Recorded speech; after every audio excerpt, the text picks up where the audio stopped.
हैं आगे। अश्विनी निमोनकर हैं, उनका सवाल एल&टी फाइनेंस पे है।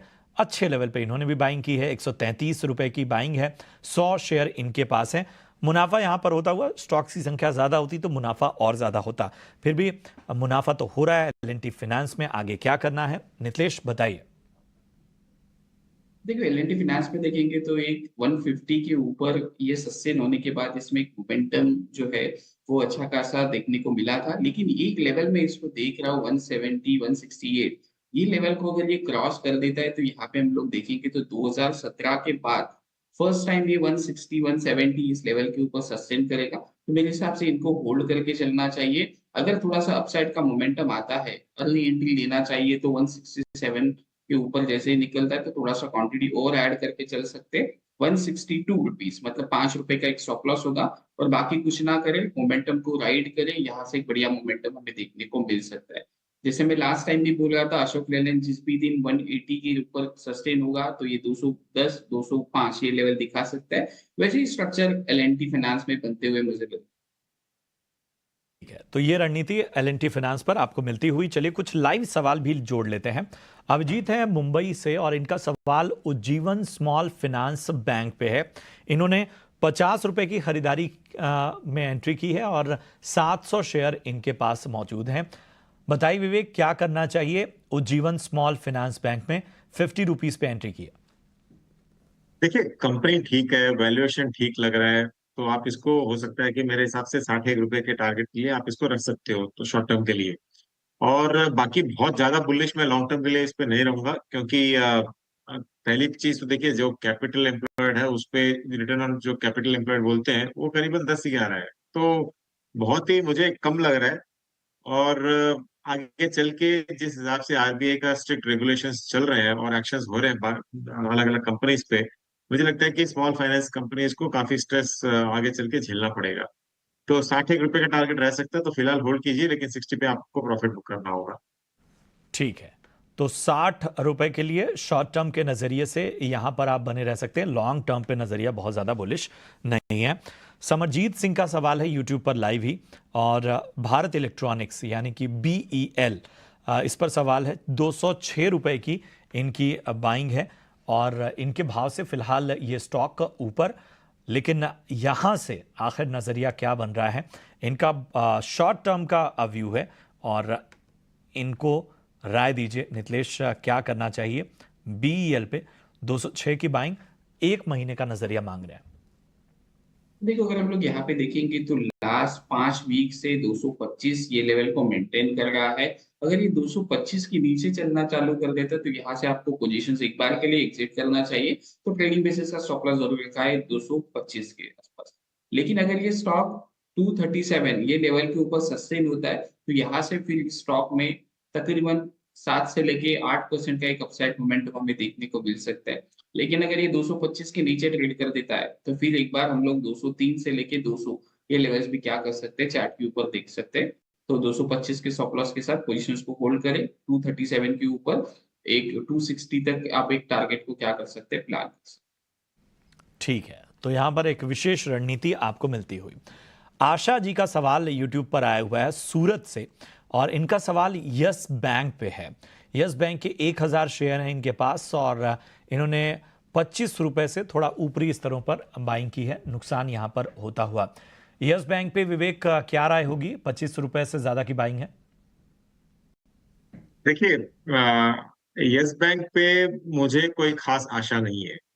अब ये मैंने कई बार बोला हुआ है कि जो इसका इक्विटी कैपिटल है करीबन 2880 करोड़ का, तो खाली इसका इक्विटी शेयर्स है। मतलब रिजल्ट अच्छा आया बैंक का, सब कुछ ठीक है, फिर भी स्टॉक क्यों नहीं चला? क्योंकि जो इतना बड़ा इक्विटी कैपिटल है ना बैंक का, जब तक ये 3-1 हजार करोड़ नहीं कमाए तब तक आपको ₹1 EPS नहीं बनता है।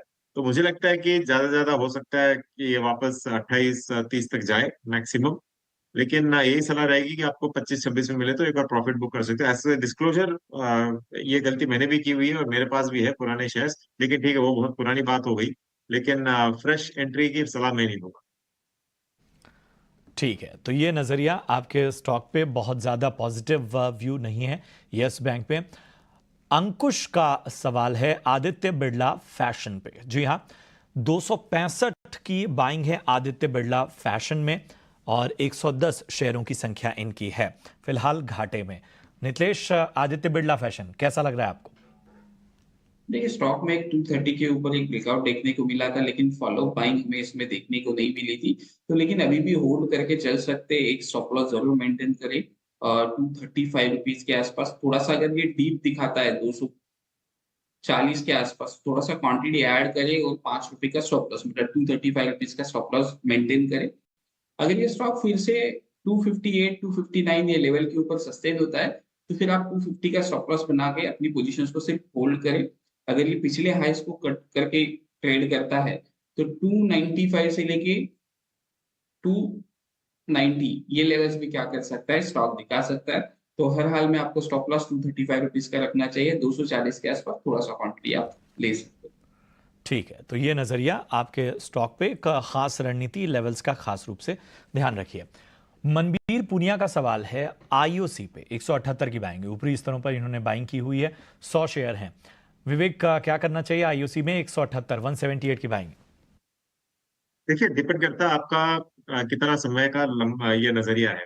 आप अगर सोचते हो कि लंबी अवधि के लिए इसको लेके रख सकते हो, तो मेरे हिसाब से आपको रखना चाहिए।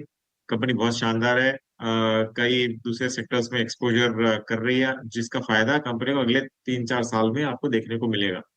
तो मेरा तो टारगेट 200 के ऊपर भी रहेगा, लेकिन हाँ, जैसे मैंने कहा, आपको एटलीस्ट थोड़ा सा टाइम इसको देना पड़ेगा। शॉर्ट टर्म में क्रूड ऊपर चला गया है, ग्लोबल टेंशन्स है, इसके कारण स्टॉक परफॉर्म करे नहीं करे, ये तो मतलब बहुत ही शॉर्ट टर्म का मामला है। लेकिन लॉन्गर टर्म में मुझे लगता है कि कंपनी बहुत अच्छी करेगी, 200 भी क्रॉस करेगी। ठीक है, तो लॉन्गर टर्म के लिहाज से इस वक्त आपको बने रहने की सलाह। बढ़ते हैं आगे और यूएई से स्मिता का सवाल लाइव यूट्यूब पर आया हुआ है। वोडाफोन आइडिया के इनके पास शेयर हैं 11 रुपए के भाव पे, 5,000 के करीब इन्होंने वोडा आइडिया के शेयर लिए हुए हैं। एक महीने का नजरिया चाहती हैं। बताएं नीलेश, क्या करना चाहिए? 11 रुपए की खरीद, 5,000 क्वांटिटी और यूएई से हमारी दर्शक स्मिता का सवाल, एक महीने का व्यू। देखिए, स्टॉक में अगर हम लोग देखेंगे तो 10 से लेके 12.5 एक इम्पोर्टेंट बेस है। इस बेस के ऊपर जब तक ट्रेड कर रहा है, तब तक आप अपने पोजीशंस को क्या कर सकते हो, होल्ड कर सकते हो। ये स्टॉक में मोमेंटम तभी देखने को मिलेगा जब ये स्टॉक ₹14.50 ये लेवल के ऊपर सस्टेन होता है। तो अभी के लिए स्टॉप लॉस बनाए रखिए ₹12 के आसपास, और ₹14.50 निकलता है तो कुछ ना करें, सिर्फ 50% क्वांटिटी बुक करें 16-17 के आसपास, और बाकी की quantity as it is hold करें। अगर यहाँ पे वीकली चार्ट के ऊपर ब्रेकआउट देखने को मिलता है, तो यहाँ से एक मोमेंटम तगड़ा देखने को मिल सकता है ऊपर की साइड। ठीक है, तो ये नजरिया वोडाफोन आइडिया पे। चलिए फटाफट से एक और सवाल ले लेते हैं यूट्यूब पर लाइव ही। मिथिलेश दुरानी साहब का सवाल है पारस डिफेंस पे, 708 रुपए की इनकी बाइंग है। ये जानना चाहते हैं कि आगे क्या नजरिया बन सकता है।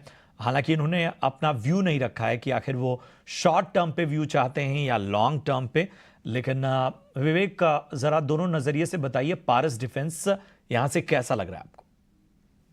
देखिए, डिफेंस और जो रेलवे स्टॉक्स थे, काफी जोरों से बढ़े थे।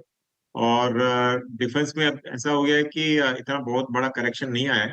और मुझे लगता है कि कई सालों का अर्निंग्स ऑलरेडी प्राइजेस में फैक्टर्ड इन है, ज्यादातर डिफेंस स्टॉक्स में। तो लंबे समय का नजरिया ये रहेगा कि कंपनी अच्छी करेगी आगे चल के, और नई सरकार बनने के बाद जो डिफेंस का कारोबार है और ऑर्डर बुक है, सब कंपनी की ये बढ़ने ही वाली है। ये है लॉन्ग टर्म का व्यू।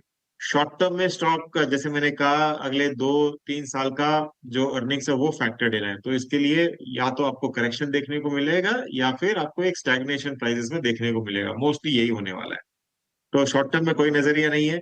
आपको अगर प्रॉफिट बुक करना हो तो मतलब लॉस या प्रॉफिट जो भी है वो कर सकते हो, लेकिन हाँ, लॉन्गर टर्म आप देते हो तो कमा के निकलोगे इससे।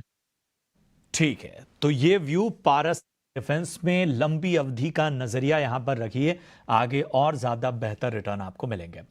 बहरहाल अब सवालों के सिलसिले को हमें यहां रोकना